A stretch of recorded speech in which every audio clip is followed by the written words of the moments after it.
Hey, this is Awkwafina, and this is the world according to Awkwafina. To me.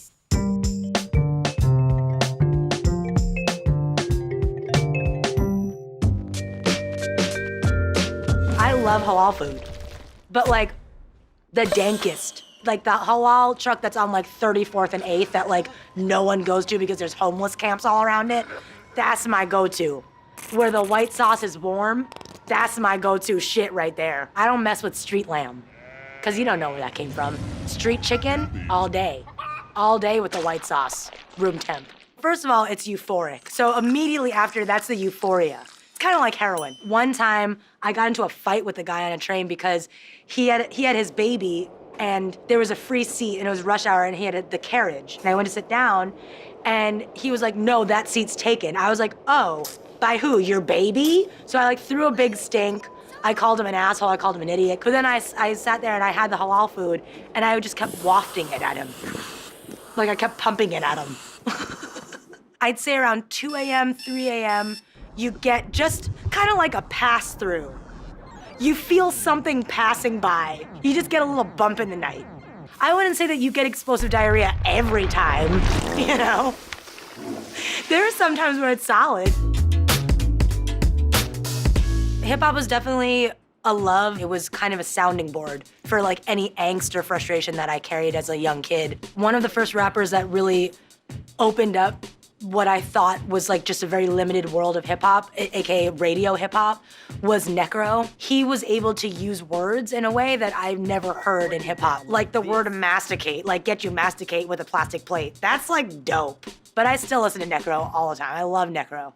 I love you, Necro. My first songs sound like shit, you know what I mean? It's very struggle. Struggle tapes is what I call them. I try to practice on like what I call like easier raps, AKA Country Grammar by Nelly. I'm a sucker for cornrows and manicured toes, Fendi capri pants and parasucos, I know you know. If I, like, God forbid, had not that long to live, I would be like, you know what, the world needs to hear this. And then my career would be ended after a postmortem. Because they'd be like, damn, that bitch was so struggle. I grew up in Forest Hills. People think that I'm from Flushing, which is because I'm Asian and they're racist. But I grew up in Forest Hills, which is actually predominantly Jewish. So I actually didn't know that white people couldn't be Jewish until I was like 11. I met like a Christian and I was like, that's weird. I sat a lot of Shiva. I had a lot of neighbors that like had like debilitating illnesses, you know, but they would still smoke and be like, what's up, Nora? How's your dad? Queens is one of the most diverse, if not the most diverse borough in all the 5 boroughs. So you get the best Indian food, and then you get the best Asian food, like period. If you want like a true multicultural event, it's not going to like Sushi Samba. Don't go to Sushi Samba if you want a great Asian event. You want to go to Queens, you know? Queens. When I went vegan, I actually gained weight because I was just eating mayonnaise and fries. Vegan mayonnaise is more caloric than regular mayonnaise. The vegans have a new burger, and I forgot what it's called, like the Impossible Burger. They were like, oh, it's like a real beer burger because it squeals and bleeds. And I was like, first of all, I don't know if you've had a burger recently. Burgers don't squeal and they don't bleed. It's too much.